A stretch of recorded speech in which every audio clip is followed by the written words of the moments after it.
Assalamualaikum warahmatullahi wabarakatuh. Waalaikumsalam warahmatullahi wabarakatuh. Warahmatullahi Kami akan wabarakatuh. mempresentasikan analisis sistem kerja pompa sentrifugal yang digerakkan motor listrik. Kenalkan, nama saya Fikri Wirayuda. Dan saya Fauzan. Dan saya Andra Gustika. Kami akan mempresentasikan yang kami buat. Yang disampaikan oleh Hendrai. Definisi pompa sentrifugal. Memanfaatkan energi mekanik dari motor listrik yang diubah menjadi energi hidrolik melalui putaran impeller. Tujuan kerja. Fluida dipindahkan dari tempat bertekanan rendah menuju tempat yang memiliki tekanan lebih tinggi. Aplikasi. Sektor industri, penyediaan air bersih, irigasi, sistem pendingin hingga pembangkit listrik.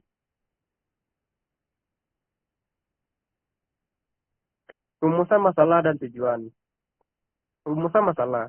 Bagaimana prinsip kerja dan fungsi komponen pompa sentrifugal? 2. Apa saja permasalahan yang sering terjadi dan bagaimana cara mengatasinya? Tujuan. 1. Menjelaskan prinsip kerja dan fungsi setiap komponen utama. 2. Mengidentifikasi permasalahan untuk meningkatkan efisiensi dan kinerja pompa.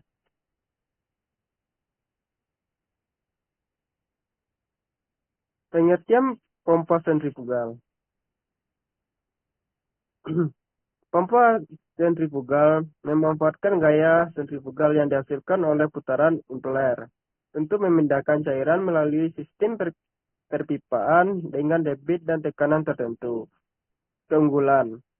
Konstruksi sederhana, mudah dioperasikan, biaya perawatan relatif rendah, kapasitas aliran besar, dan mampu bekerja secara kontinu.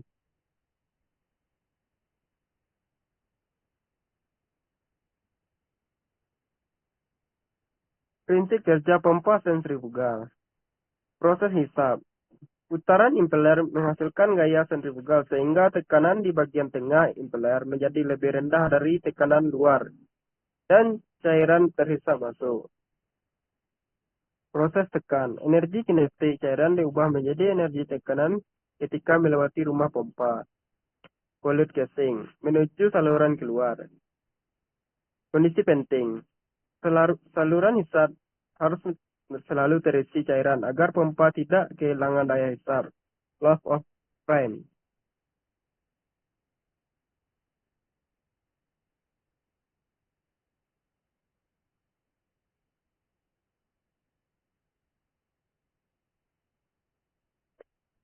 Selanjutnya, hukum afinitas pompa. Hubungan kecepatan putaran motor listrik terhadap kinerja pompa. Debit air sama dengan Q berbanding lurus dengan kecepatan putaran. Head sama dengan H berbanding lurus dengan kuadrat kecepatan putaran. Daya pompa sama dengan P berbanding lurus dengan pangkat ketiga kecepatan putaran.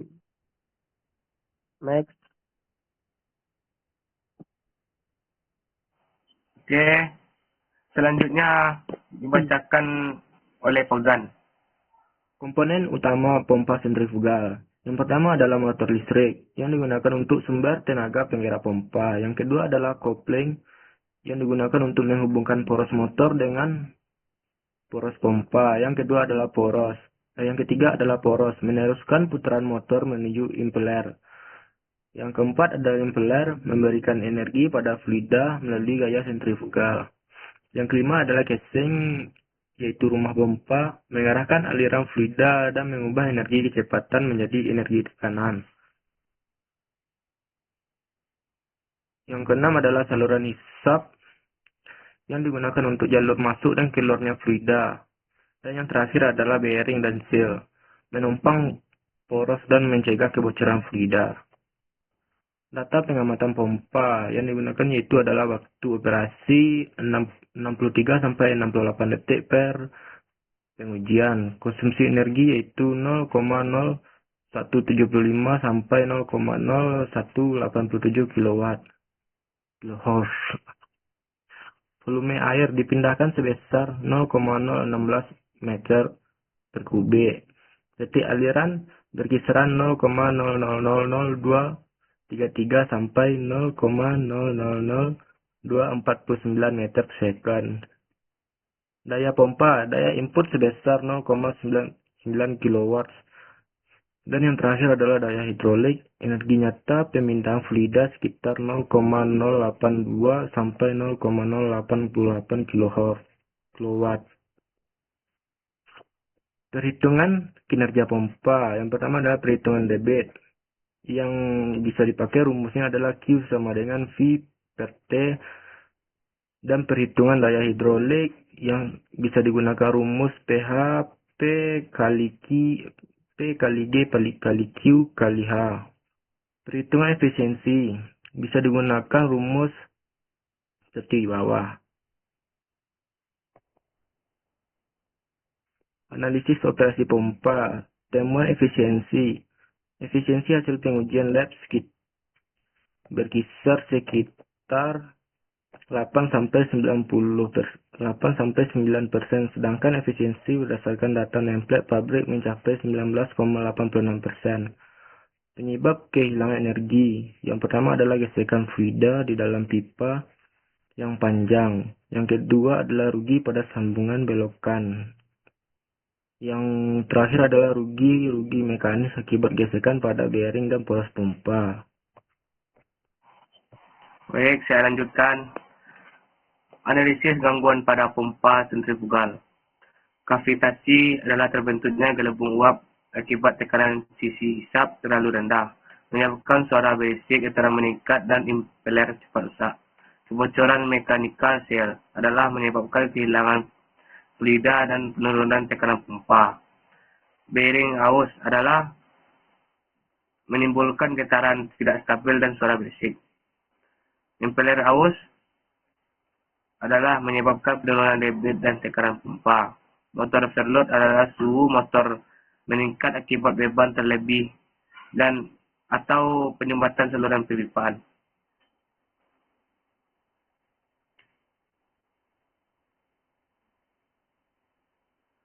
Analisis pemeliharaan pompa, pemeliharaan harian, yaitu memeriksa kondisi motor, pancingan air, priming, cek kebocoran sambungan, serta pantau suara dan getaran normal. Yang kedua, pemeliharaan berkala, yaitu membersihkan saringan Steiner, menusi bearing, memeriksa kelurusan alignment poros, dan cek kehausan impeller. Pemeliharaan tahunan yaitu pemukaran total overhaul untuk inspeksi menyeluruh, pengukuran efisiensi ulang dan penggantian bearing atau sel yang haus.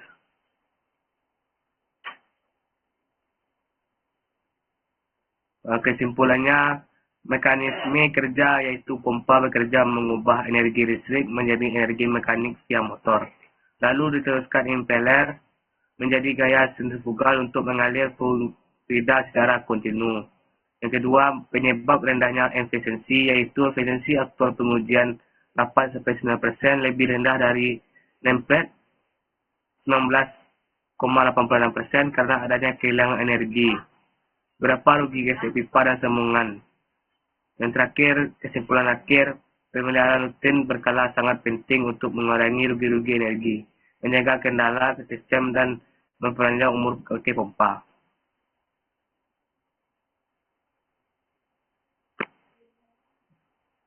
Terima kasih. Itu saja yang bisa kami